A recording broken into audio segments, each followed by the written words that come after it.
trying to break out like, Yeah, they're excited to join their family. No, they hate it. I think some of them are cousins. What's up mga preng? Andito na naman tayo sa Turil at nandito tayo sa Kambal Tropical para kunin ang 500 pieces na Glow Tetra na in-order ng kaibigan ko para sa kaibigan niya.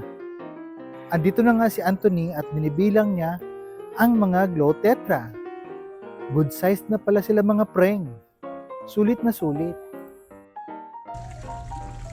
While Anthony is counting the Glow Tetra, tingnan muna natin ang iba pa niyang mga bentang isda.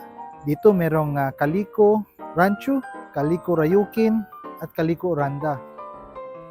Dito naman, meron silang koi.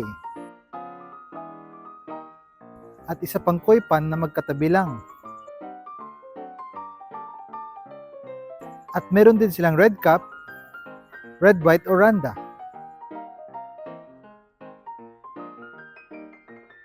After na binalot, diretso na tayo sa bahay ng kaibigan ko. Ina-acclimate na ang mga Glow Tetra. Para same sila, hindi sila mabigla. Diba? It's amazing, Aya, right? How careful, Aya. Same with us when we came from outside, mainit. So hindi tayo bigla pasok sa aircon kasi magka-sakit tayo. But still, why so many fishes?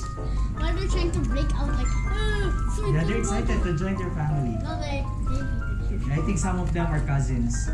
Aya, they recognize it. Oh, that's my cousin. Imagine if That's my cousin. imagine if you buy more fish. Power kay ang tank ba? Pwede ka po kayo itong This tank is made by Mark, no? Mark, no, kilala ko din si Mark. Pinaagi ni Mark. amazing. Look at that. How are we going to feed all of these guys? Kinsa una na pabuhat, ikaw o siya? Ikaw gini naka-influence mo mga barkada to.